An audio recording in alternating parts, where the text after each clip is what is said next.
حضور نبی کریم صلی اللہ علیہ وآلہ وسلم کی بارگاہ میں ہدیہ درود و سلام وسط ادب و احترام عرض کرنے کے بعد انتہائی واجب القدر والاحترام برادران اسلام دوستوں بزرگوں، اللہ کریم کے خاص کرم، اس کی رحمت اور اس کی توفیق سے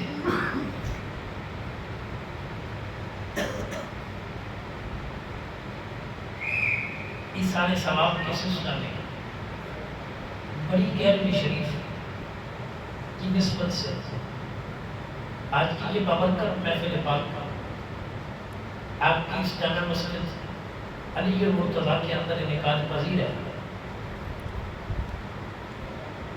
اللہ قاری صاحب نے مجھے حکم دیا، میں بھی حاضر ہو گیا، آپ بھی آ گئے ہیں، چند لمحے اللہ کے دین کی بات، رب کریم کے قرآن کی بات، رسول کریم صلی اللہ علیہ وسلم کے فرمودات کی بات،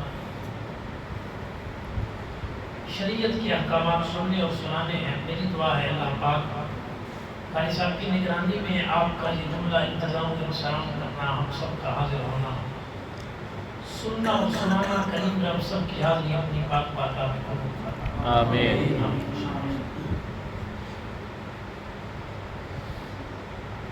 بلا تمہید گفتگو شروع ہے، توجہ فرمائیے۔ قرآن مجید کا 24واں پارہ ہے، ارشاد باری تعالیٰ ہے ان الذین قالوا ربنا اللہ، سبحان اللہ، بے شک وہ لوگ جنہوں نے کہا ہمارا رب اللہ ہے، سبحان اللہ، ثم استقاموا، دل اس پہ قائم ہو گئے، استقامت والے بن گئے، ڈٹ گئے۔ اب دنیا کی جتنی مشکلیں بھی آئیں، پریشانیاں بھی آئیں، جان بھی دینی پڑے تو جان تو جا سکتی ہے، لیکن یہ عقیدہ نہیں چھوٹ سکتا کہ رب ایک ہے۔ بے شک، سبحان اللہ، استقامت، ڈٹ جانا، ہمیشہ اختیار کرنا۔ فرمایا وہ لوگ جنہوں نے کہا ہمارا رب اللہ ہے، ثم استقاموا، پھر اس پہ ڈٹ گئے، قائم رہے اسی میں، ان کی پوری زندگی استقامت میں گزری۔ رب کو رب مانا تو صرف زبان سے لا الہ الا اللہ نہ کہا، بلکہ لا الہ الا اللہ کے ہر تقاضے کو پورا کیا، جو جو میرا رب حکم دیتا گیا ان کی زندگی رب کے حکم کے مطابق ویسے گزری۔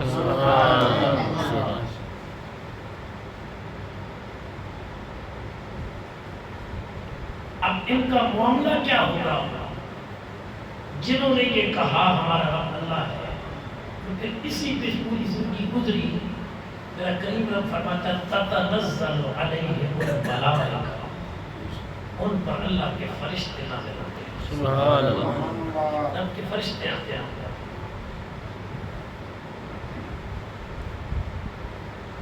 یاد رکھیں یہ نبیوں اور رسولوں کی بات نہیں ہو رہی، کہ نبی اور رسولوں کی بارگاہ میں تو فرشتے ویسے بھی وحی لے کے آتے ہیں، اللہ کا پیغام لے کے آتے ہیں۔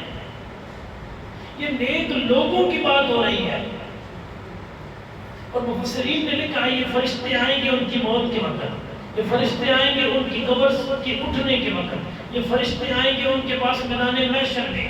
یہ نیک لوگوں کی بات ہے کہ جنہوں نے کہا ہمارا رب اللہ ہے، پھر اس پہ قائم ہو گئے، پھر ان کی شان یہ ہے کہ رب کے ان بندوں کی بارگاہ میں رب کے فرشتے نازل ہوتے ہیں۔ سبحان اللہ، سبحان اللہ، جب وہ آتے ہیں تو کلام کیا کرتے ہیں بندوں سے، گفتگو کیا ہوتی ہے ان سے؟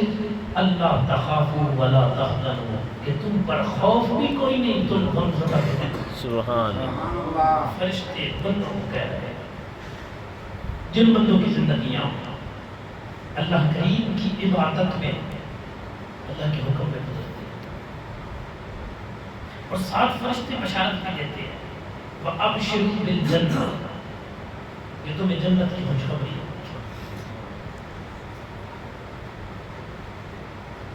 اور کیجئے اس بندے کی زندگی کتنی اعلیٰ ہوگی، کتنی عرفہ ہوگی اور کتنی مقام والی ہوگی، جس کی زندگی رب کے حکم کے مطابق یوں گزرتی ہے کہ رب ذوالجلال اس بندے کی بارگاہ میں اپنے فرشتے بشارتوں کے لیے بھی بھیجتا ہے اور اس لیے بھی بھیجتا ہے کہ میرے بندے کو بتاؤ کہ اس پر غم بھی کوئی نہیں، اس پر خوف بھی۔ سبحان اللہ۔ ایک دوسرا مقام قرآن مجید کا، اور یہ بھی قریباً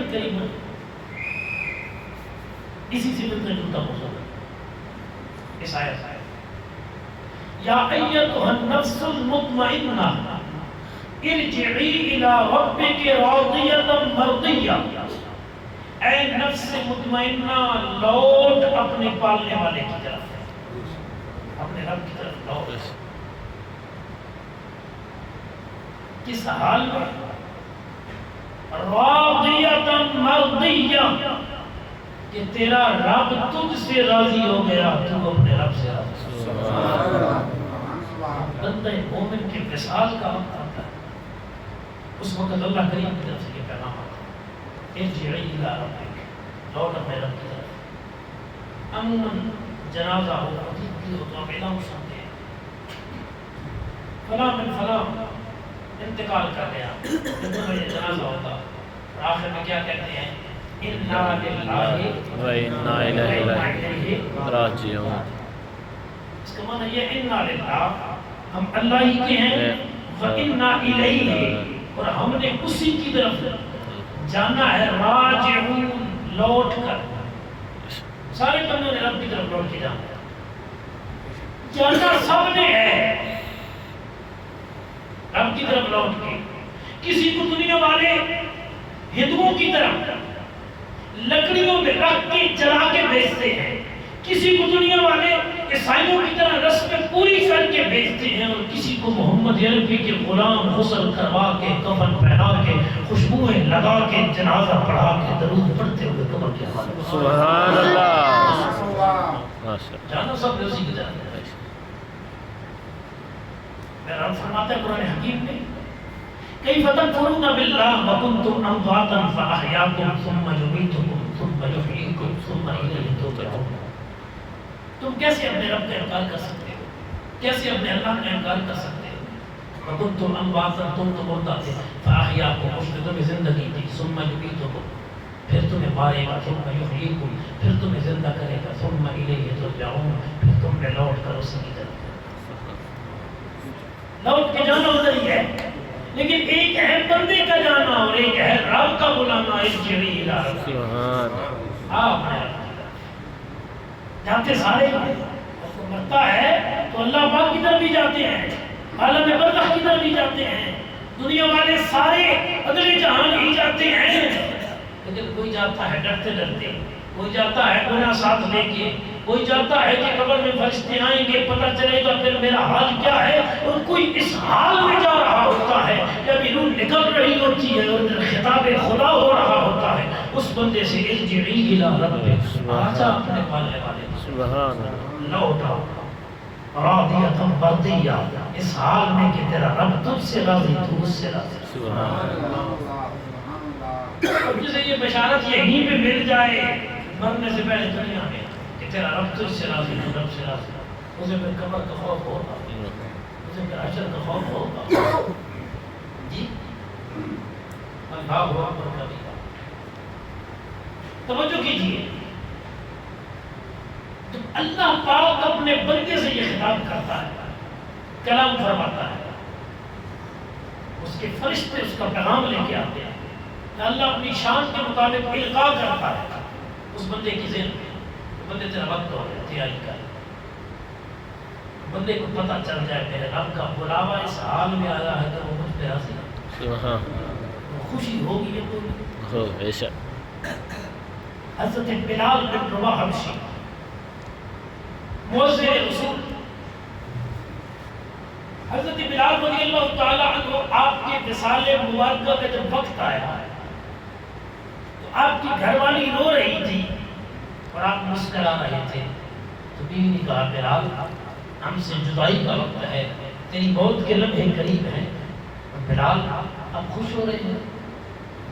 حالانکہ غم کی گھڑیاں ہیں، بیوی بچوں سے جدائی کی گھڑیاں ہیں، اور وہ تم رو رہی ہو کہ میں تم سے جدا ہو رہا ہوں، اور مجھے خوشی ہے کہ ادھر موت کا جام پیوں گا، ادھر پردہ ہٹے گا، قبر میں مصطفیٰ سے ملاقات ہوگی۔